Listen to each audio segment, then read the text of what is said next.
Bueno, pues vamos a tener nuestro estudio bíblico.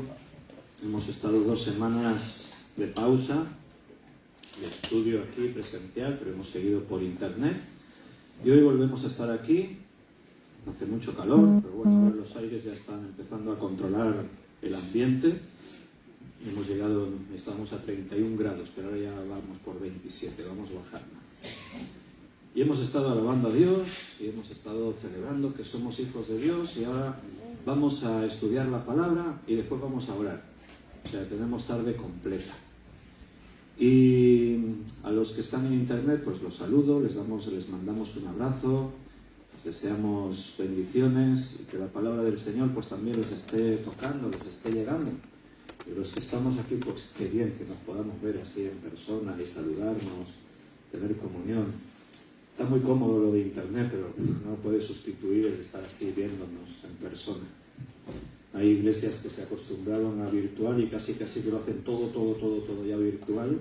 De hecho, hay iglesias virtuales que cerraron locales en pandemia y dejaron iglesia virtual y ya no se reúnen así físicamente, pero ¿qué pensáis? No se puede.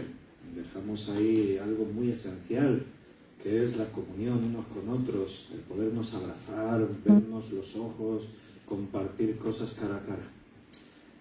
Pues voy a hacer un poquito de memoria, pero antes vamos a hacer una oración y entonces retomaremos el hilo en Hechos de los Apóstoles, capítulo 23. Vamos a orar primero. Señor, muchas gracias porque tú estás con nosotros. Gracias, Señor, por tu amor, porque siempre tienes algo nuevo para nuestras vidas. Tú nos tomaste como tus hijos y el ser hijos tuyos no es cualquier cosa. Es algo grande, es algo inmenso. Es algo que desborda cualquier previsión que podamos hacer porque eres un Dios de poder, un Dios creativo, eres un Dios que quiere grandes cosas y tiene grandes propósitos para nuestra vida. Y tú estás obrando en nosotros y estás llevándonos al cambio, a ser el instrumento útil que tú usas. Y ese es nuestro deseo, por eso estamos aquí pidiéndote que tú nos hables también en esta tarde. Que tu palabra cobre vida en cada uno de nuestros corazones, en nuestra mente, y podamos estar escuchando tu voz y lo que nos quieres decir a cada uno. Gracias por todos mis hermanos que están aquí, gracias por los que se conectan en internet. Algunos les gustaría estar aquí, pero hay imposibilidades y lo entendemos, las distancias o problemas de salud, de trabajo. Pero, Señor, conforta a cada uno y estamos ahí unidos en el mismo espíritu. Danos sabiduría. Te lo pedimos todo en el nombre de nuestro Señor Jesucristo. Amén. Bien, pues vamos a recordar un poquito dónde nos encontramos en el libro de Hechos. Después de 2 semanas de pausa, hemos estado estudiando 2 Timoteo y aún no hemos terminado, vamos a seguir. Pero hoy retomamos el hilo de todas las series y ya vamos a ir yendo de una serie a otra. Y aquí en Hechos recuerda que Pablo viaja a Jerusalén, sabe porque el Señor le ha revelado que en Jerusalén le esperan prisiones y tribulaciones. Siempre nos gustaría que el Señor nos profetice, nos diga que nos espera bendición, poder, riquezas, pero en el mundo tendréis aflicción, dijo Jesús. Y por causa del Evangelio también muchas veces padecemos y sufrimos. Y a Pablo el Señor le dijo, en Jerusalén te esperan prisiones y tribulaciones. Así que no fue una sorpresa para Pablo llegar a Jerusalén y que lo apresaran. Los judíos querían matarlo. Roma, el poder de Roma lo protege porque Pablo se identifica como ciudadano romano. Entonces Roma es muy respetuosa con sus leyes. Y todo ciudadano romano tiene que ser juzgado según la ley romana. No se le puede ya condenar porque el pueblo lo pida. Y llevamos desde el capítulo 21, en el que Pablo fue arrestado. Hemos pasado el capítulo 22, estamos en el capítulo 23. Y todo ese proceso, fíjate que Hechos le dedica una parte importante de esta historia, el apresamiento de Pablo y todo lo que conlleva. O O sea, que si los judíos lo querían matar, que si el procurador se lo lleva a la fortaleza, pero él, viendo que no tiene autoridad para juzgar y tratar este tema, lo envía a Félix, el gobernador, y Pablo llega ante Félix, el gobernador. Allí se le vuelve a interrogar, se pide al procurador que venga e informe de lo que ha pasado en Jerusalén. Y bueno, estábamos ahí en el capítulo ya 24. En el capítulo 24, creo que habíamos visto ya, yo también estoy intentando hacer memoria, creo que habíamos visto la primera parte ya del capítulo 24, porque vimos que se creó un complot para asesinar a Pablo. Eso estaba del versículo 12 al 24. Vamos a leerlo y así nos vamos acordando. 24:12. Y no me hallaron disputando con ninguno, ni amotinando a la multitud, ni en el templo, ni en las sinagogas, ni en la ciudad, ni te pueden probar las cosas que ahora me acusan. Pero esto te confieso, que según el camino que ellos llaman herejía, así sirvo a Dios, al Dios de mis padres, creyendo todas las cosas que en la ley y en los profetas están escritas, teniendo esperanza en Dios, la cual ellos también abrigan, de que ha de haber resurrección de los muertos, así de justos como de injustos. Y por esto procuro tener siempre una conciencia sin ofensa ante Dios y ante los hombres. Pero pasados algunos años vine a hacer limosnas a mi nación y presentar ofrendas. Estaba en ello cuando unos judíos de Asia me hallaron purificado en el templo, no con multitud ni con alboroto. Ellos debieran compadecer ante ti y acusarme si contra mí tienen algo. O digan estos mismos si hallaron en mí alguna cosa mal hecha cuando compadecí ante el concilio, a no ser que estando entre ellos prorrumpí en alta voz acerca de la resurrección de los muertos, soy juzgado por vosotros. Entonces Félix, oídas estas cosas, estando bien informado de este camino, les aplazó diciendo: cuando descendiere el tribuno Lisias, acabaré de conocer de vuestro asunto.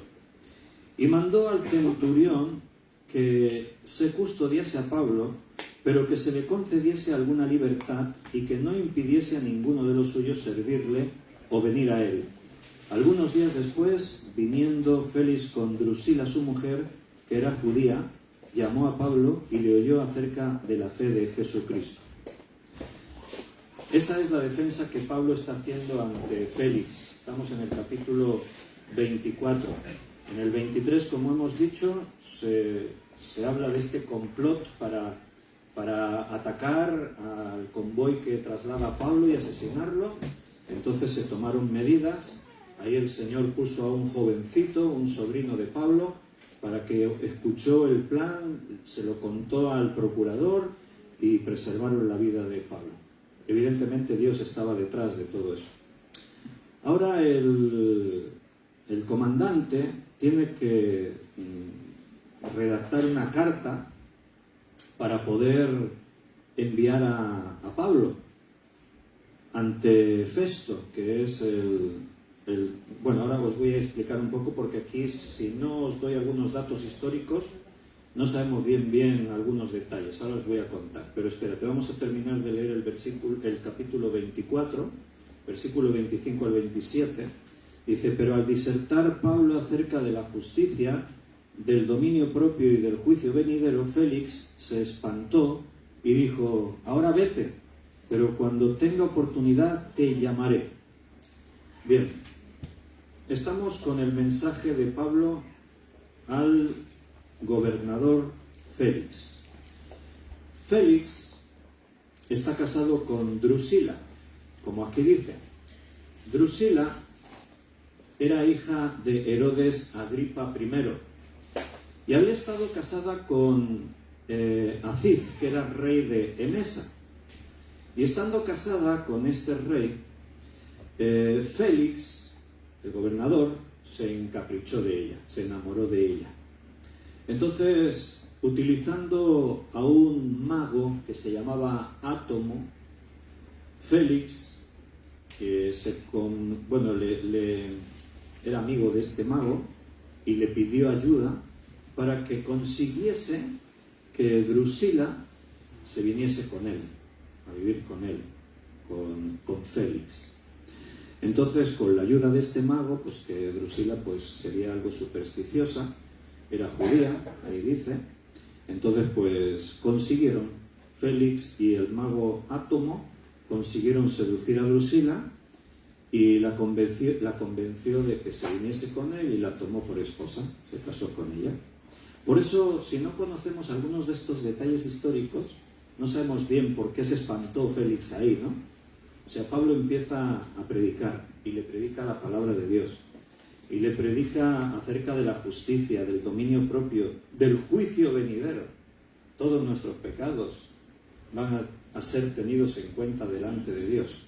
Y claro, cuando Pablo predica todo esto, dice que Félix se espantó y dijo, ahora vete, pero cuando tenga oportunidad ya te llamaré. O sea, a Félix no le interesaba la predicación de Pablo. ¿Por qué? Porque él estaba en pecado. Su conciencia le decía que estaba pecando. Entonces, Félix no es judío y no es cristiano, pero tiene sus propios dioses. Y aunque uno no sea religioso, si tú has tomado la mujer de otro y lo has hecho a través de trampas y de astucia y de cosas, toda persona sabe que eso está mal. Hay una cosa que es la ley que Dios escribió en el corazón de todo ser humano. O sea, aunque tú no seas religioso, tú sabes que si le quitas algo a alguien estás robando. Entonces, las leyes romanas también contemplaban algunas de estas cosas como delitos. Entonces, cuando tú predicas el Evangelio a los cristianos, y si yo estoy predicando la palabra de Dios y hago referencia a un pecado y tú has fallado en eso y eres hijo de Dios, pues seguramente la palabra te va a golpear.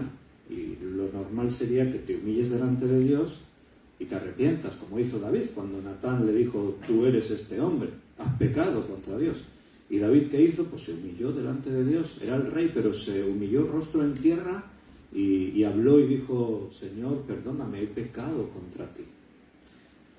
Pero si tú le dices a alguien de la calle que está en una mala actitud, en una mala vida, si usas la palabra pecado, pues ya olvídate, te van a mirar así, ¿no? Pero sin usar la palabra pecado, tú le puedes decir a uno, lo que estás haciendo no está bien.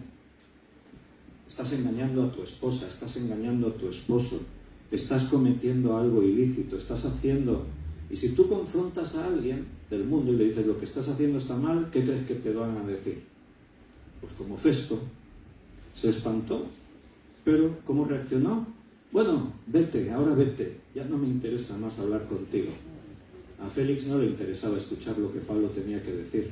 Ahora vete, ya cuando tenga oportunidad, cuando tenga tiempo ya te llamo. Cuando tenga tiempo. ¿Y cuánto tiempo será eso? Pues dice versículo 26 y 27, estaba también con esto que Pablo le diera dinero para que le soltase, por lo cual muchas veces lo hacía venir y hablaba con él. A veces lo llamaba. Tráete a Pablo, voy a conversar un poco con él. Pero la intención de Félix era ver si Pablo me suelta un poquito de dinero y yo lo suelto. O sea, que me soborne. O sea, que este Félix era un corrupto. Era gobernador de Roma, pero era un corrupto. ¿Y sabes cuánto tiempo tuvo a Pablo prisionero? Pues lo dice el versículo 27. Pero al cabo de 2 años recibió Félix por sucesor a Poncio Festo, y queriendo Félix congraciarse con los judíos, dejó preso a Pablo. 2 años tuvo preso a Pablo. Y cuando se acordaba, cuando me acuerde ya te llamaré, pero no para que escuchar lo que me tengas que decir, sino para proponerle. O sea, Pablo debía tener dinero, porque si no, ¿por qué iba a sugerirle? Pablo había vivido del Evangelio, venía de una familia bien establecida, pero él también tenía su trabajo propio secular, él hacía tiendas. Estuvo trabajando, cuando viajaba también se ocupaba de eso. En Jerusalén, cuando vino, estuvo con Priscila y Aquila, trabajando con ellos en su profesión, que era la misma que este matrimonio, y hacían tiendas. Entonces, este lo que buscaba es soborno. Seguro que con otros presos pues ya había sacado dinero y esperaba a ver si Pablo pues me suelta aquí un dinerito. Y como Pablo no le daba dinero, pues ahí se quedó 2 años prisionero. Pero dice que entonces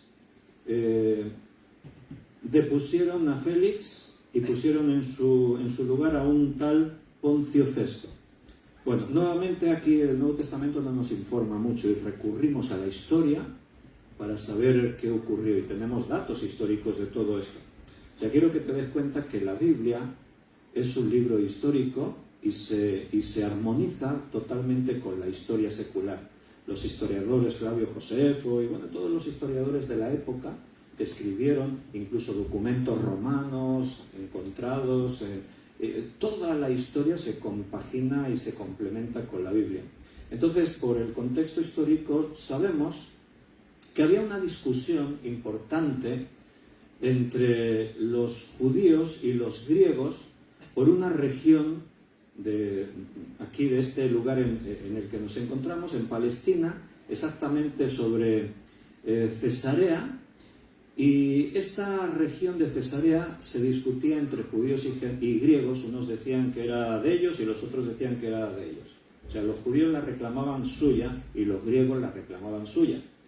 Sí, Roma es la que está sobre todos, pero Roma, recuerda, respeta a las naciones que había y respeta incluso dejándoles que se autogobiernen. O sea, Roma era un imperio que invadía, respetando los reinos, los gobiernos, las naciones. Y entonces las naciones tenían cierta libertad, pero bajo la autoridad de Roma y dando los tributos a Roma. Entonces esta región de Cesarea se la disputaban entre judíos y griegos. Entonces, en este tiempo, cuando Félix es gobernador, hubo un enfrentamiento violento entre judíos y griegos por esta región de Cesarea. Y Félix lo que hizo es que mandó tropas romanas para apoyar a los griegos contra los judíos. Entonces, es algo que Roma no solía hacer a no ser que hubiese una causa justa, interviniesen, pero Roma no se metía en los conflictos internos a no ser que esto atentase contra la paz y el bienestar del imperio. Pero lo que hizo Félix, simplemente porque él lo decidió así, no fue por justicia, sino porque Félix se congració con los griegos, pues envió tropas romanas para respaldar a los griegos, y en ese enfrentamiento violento y con las tropas romanas pues murieron miles de judíos en este enfrentamiento y los griegos pues ganaron esa batalla. Pero claro, esto posicionó a Félix muy mal visto de parte de los judíos. Los judíos odiaban a Félix. Y entonces Félix se dio cuenta de que no había actuado con sabiduría porque él estaba gobernando una zona en la que está bajo el control de los judíos. Y entonces, ¿qué hizo Félix? Pues constantemente intentaba ganarse el favor de los judíos cediéndoles cosas. O sea, después de haber actuado de esa manera, pues ahora quería, vamos a decir, contrarrestar el mal que hizo, y les daba favores a los judíos para ver si así se ganaba ahora otra vez su confianza. Pero parece ser, por los documentos históricos que existen, que los judíos hicieron un informe de todo lo ocurrido y lo enviaron a César, a Roma. Entonces César, desde Roma, después de haber conocido esto y haber investigado lo que ocurrió, pues simplemente depuso a Félix, lo quitó del cargo. Y no lo ejecutaron, porque lo hubiesen ejecutado, pero no lo ejecutaron porque un familiar cercano de Félix tenía buena amistad con César y abogó a su favor. Porque si no, Roma habría ejecutado a Félix por haber actuado de esa manera, al margen de Roma, haber intervenido en un conflicto en el que murieron miles de judíos. Entonces Félix debía haber dejado libre a Pablo, pero trató de congraciarse con los judíos, y ahí lo dice, y queriendo Félix congraciarse con los judíos, dejó preso a Pablo. Por eso Pablo estuvo más de 2 años prisionero bajo el mandato del gobernador Félix, cuando no había ninguna acusación en firme, para que la justicia romana mantuviese retenido a Pablo. Pero bueno, ahora ha cambiado la cosa. Félix ya no está y llega un nuevo gobernador, que se llama Porcio Festo. ¿Y quién es Porcio Festo? Bueno, ahora os explicaré un poquito acerca de esto, pero vamos a introducir primero el capítulo 25, vamos a leer los primeros 12 versículos. Vais a ver que estos capítulos 24, 25 los pasamos muy rápidos porque es todo mucha información acerca de esto, de lo que ocurrió. Y Pablo estaba preso y Festo lo vuelve a interrogar. Ahora aparecerá por ahí otro personaje, Agripa, que es el rey. Y bueno, vamos a ir poco a poco, por partes. Leemos 25:1. Llegando pues Festo a la provincia, subió a Cesarea, a Jerusalén, 3 días después.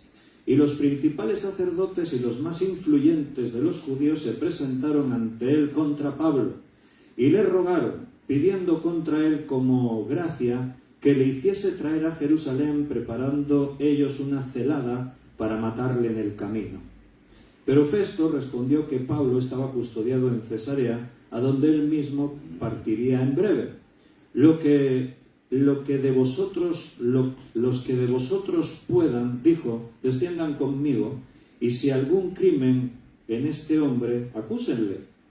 Y deteniéndose entre ellos no más de 8 o 10 días, venido a Cesarea, al día siguiente se sentó en el tribunal y mandó que fuese traído Pablo. Cuando éste llegó, lo rodearon los judíos que habían venido de Jerusalén, presentando contra él muchas y graves acusaciones, las cuales no podían probar. Alegando Pablo en su defensa, ni contra la ley de los judíos, ni contra el templo, ni contra César he pecado en nada. Pero Festo, queriendo congraciarse con los judíos, respondiendo a Pablo, dijo, ¿quieres subir a Jerusalén y allá ser juzgado de estas cosas delante de mí? Pablo dijo, ante el tribunal de César estoy, donde debo ser juzgado. A los judíos no les he hecho ningún agravio, como tú sabes muy bien. Porque si algún agravio o cosa alguna digna de muerte he hecho, no rehúso morir. Pero si nada hay de las cosas que estos me acusan, nadie puede entregarme a ellos. A César apelo. Entonces Festo, habiendo hablado con el consejo, respondió, a César has apelado, a César irás. Bien, aquí está la apelación a César. Poncio Festo gobernó bien. Era un hombre justo, vamos a decir así, humanamente hablando. Después de esto, él gobernó 2 años más y murió. O sea, Poncio Festo no estuvo muchos años en el poder. Murió 2 años después. Los judíos siguen en la suya, quieren matar a Pablo. Tú fíjate cómo es el odio religioso, el fanatismo religioso que se ha visto a lo largo de la historia de la humanidad. Es interesante y es curioso, ¿no?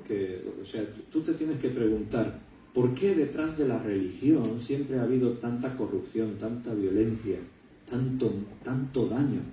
Hay personas que se distancian de todo lo que tiene que ver con la fe y la religión porque han contemplado o han sufrido en sus propias carnes la maldad que desde la religión se ha producido, se ha provocado.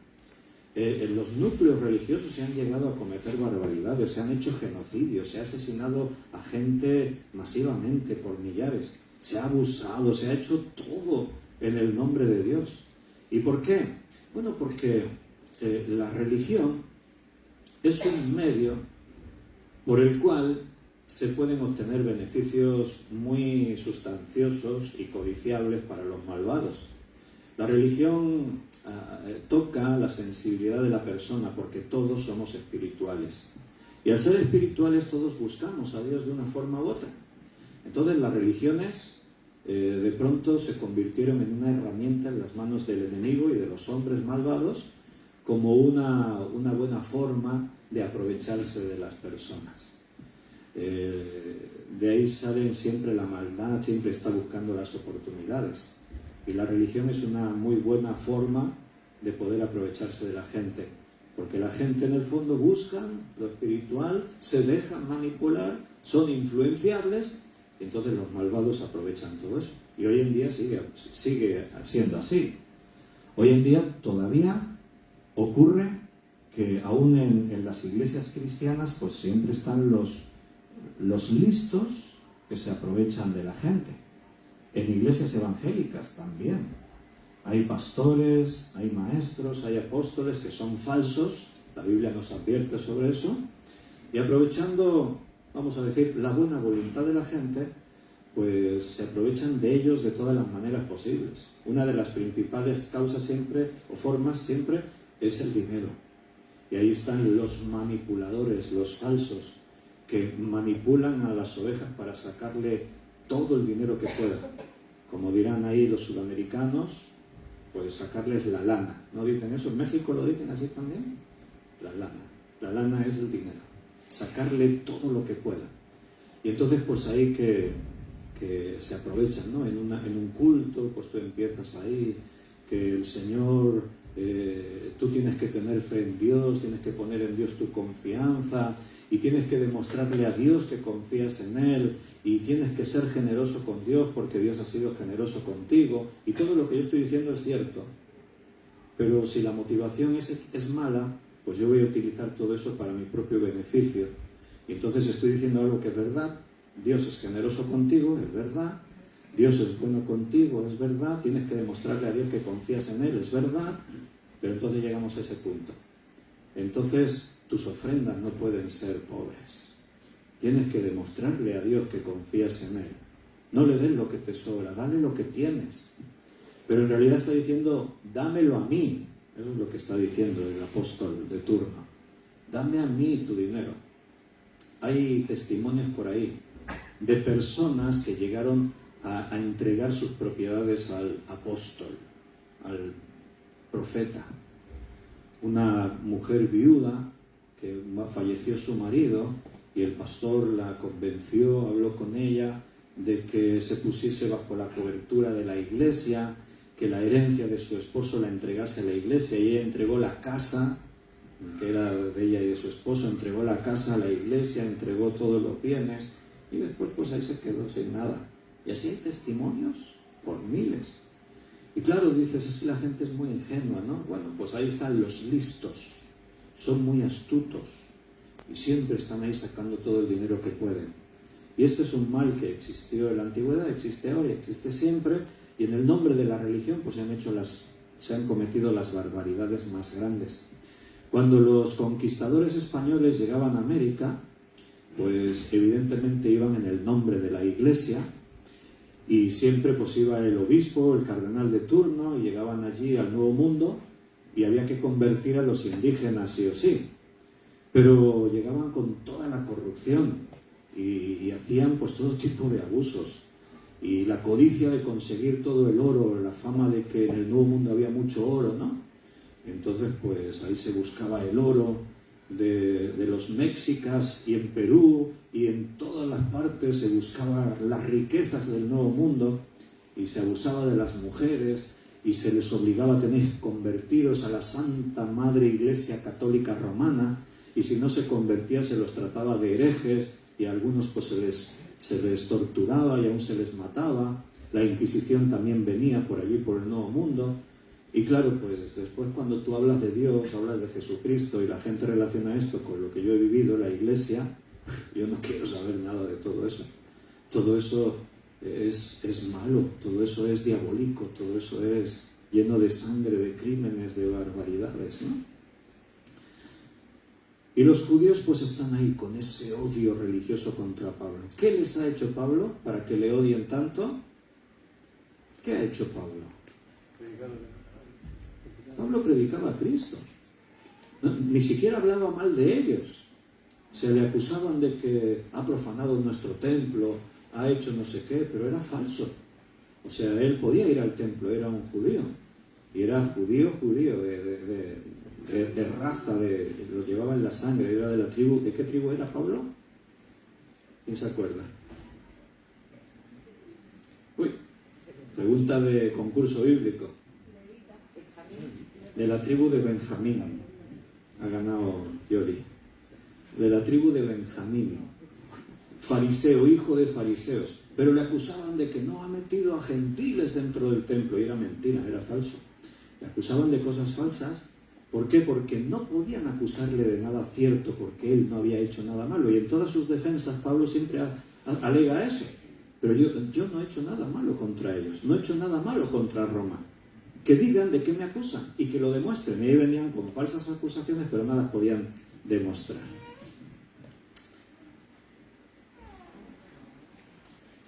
Entonces, lo que hace Pablo es apelar a César.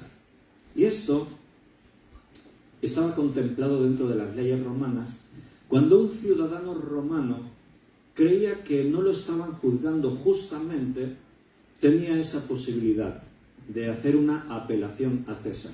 Con estas palabras, apelo a César. Esto era oficial. Entonces, en este caso, Festo, el gobernador nuevo, al escuchar a Pablo, ciudadano romano, decir apelo a César, ahora él está en la obligación por las leyes romanas de seguir todo el protocolo para que Pablo termine en Roma delante de César y sea César el que lo juzgue. Y esto no se podía evitar. Solamente si el preso era un asesino, era un bandido, era un delincuente que hubiese sido sorprendido con las manos en la masa, o sea, cometiendo la fechoría, el delito, en ese caso, entonces podían denegar su petición. Aunque dijese apelo a César, no, te sorprendimos con las manos en el acto del delito. No tienes derecho a ser juzgado ante César, aunque fuese ciudadano romano. Pero solo en ese caso, que no es el caso de Pablo. O sea, Pablo no le pueden probar que haya cometido ningún delito. Así que aquí Pablo acaba de dar el primer paso para que él termine en Roma. Él va a ir a Roma. El Señor le ha dicho, igual que has predicado en Jerusalén, ¿os acordáis que lo vimos el último día del estudio aquí en Hechos? Igual que has predicado en Jerusalén, es necesario que prediques en Roma. Así que Pablo sabe que él tiene que ir a Roma. Y el hecho de decir apelo a César, sin duda, está dentro de la mente de Pablo y bajo la dirección del Espíritu Santo ese propósito de Dios. Tienes que ir a Roma a predicar allí. O sea, en ningún momento tú ves a Pablo intentando defenderse a sí mismo. Se está defendiendo, pero más que defenderse está predicando a Jesucristo. Y si él tiene que quedarse aquí en Jerusalén, ahora está en Cesarea, si tiene que quedarse ahí predicando, él se queda. Si lleva más de 2 años ahí preso por Félix, y él estaba ahí. Pero el Señor le dijo, tienes que ir a Roma. Así que, primer paso que Pablo da, apelo a César. Él sabe que haciendo eso, se va a Roma. ¿Y por qué? Porque el Señor quiere que vaya a Roma. O sea, Pablo no mueve un dedo si no está seguro de que es lo que el Señor quiere que él haga. Tenemos que aprender de hombres como Pablo. Nosotros disponemos de nuestra vida muchas veces según nuestro propio criterio, nuestros propios gustos, pero un verdadero hombre, mujer de Dios, un verdadero siervo de Dios, no mueve un dedo sin estar seguro de que esto es la voluntad de Dios para mi vida. Y haciendo eso, te aseguras siempre el éxito. Te aseguras siempre estar donde tienes que estar. Cuando yo me salgo del camino de la voluntad de Dios, ¿qué creéis? Pues me salgo. ¿Y qué ocurre? Pues que Dios me va a volver a llevar aquí. Entonces lo que estoy haciendo es que me tomé un descanso, un desvío, me salí, pero no, el Señor va a tratar conmigo, me va a corregir, me va a disciplinar, seguramente habrá por ahí cosas dolorosas en este atajo que yo me busqué, pero Dios permite porque somos libres y Él trata con nosotros, pero al final nos va a llevar donde teníamos que estar. Así que si tuviésemos la sabiduría de decir, Señor, ¿cuál es tu voluntad? ¿Por aquí? Vale, por aquí. Nos ahorraríamos a veces muchos malos tragos, equivocaciones, eso que a veces decimos, si pudiese volver atrás en el tiempo, habría cosas que las haría de otra manera. Claro, pero ya no puedes. Este es el presente y esto es lo que tenemos. Y en nuestro presente es donde tenemos que tomar las sabias decisiones. Siempre, Señor, ¿cuál es tu voluntad? ¿Qué quieres que haga? Entonces, bueno, ahora el capítulo 25, estamos ahí con esta situación en la que Pablo va a ir a Roma, pero antes de eso Festo tiene que preparar ese viaje. Y aparece otro personaje en escena, Agripa. Vamos a ver un poquito ahí, versículo 13. Pasados algunos días, el rey Agripa y Berenice vinieron a Cesarea para saludar a Festo. ¿Quién era Agripa y Berenice? Bueno, Agripa es el rey de una pequeña parte de Palestina, que incluye a Galilea y Perea y otras zonas. Ya sabéis, como hemos dicho antes, que Roma es el imperio que gobierna, pero permite a los países que tengan sus propios reyes. Cuando Jesús muere, Herodes es rey, porque Roma le ha permitido ser rey allí en Palestina.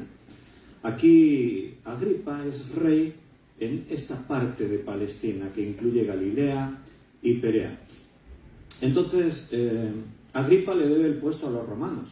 Si está ahí como rey, porque Roma le ha dejado ser rey. Roma dejaba los gobiernos, pero Roma decidía quién gobernaba. No era el propio pueblo que escogía su rey, sino que Roma, dentro de las posibilidades, escogían al que más le convenía a ellos. Entonces Agripa es un rey que les conviene. Así que Agripa está reinando porque Roma le permite. Por eso entenderás que ahora Agripa, al saber que hay un nuevo gobernador, pues inmediatamente ha venido a saludarlo. Agripa de vez en cuando pues venía, antes vendría y veía a Félix, se quedaba unos días ahí en el palacio de Félix. ¿Por qué? Pues para tener buena amistad, buen rollo, hacer la pelota, decimos aquí en España, pues con el gobernador de Roma. Y ahora ha llegado un nuevo gobernador, así que Agripa viene a conocerlo, a rendir sus respetos, a estar ahí tratando con él. Y entonces pues va a estar ahí metido ahora en la situación. Tiene la batería baja, bueno, a ver si lo podéis solucionar. Igual si tenéis una batería o si no un cargador con un alargo que podáis enchufar. Eso solucionadlo vosotros, que yo estoy dando el estudio. Si no me bajo y lo arreglo yo, pero no, podéis hacerlo vosotros. ¿Quién es Berenice?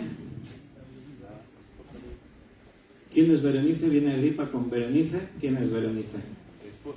Su esposa. ¿Es su esposa? Pues sí, es su esposa, pero también es su hermana. O sea, Agripa y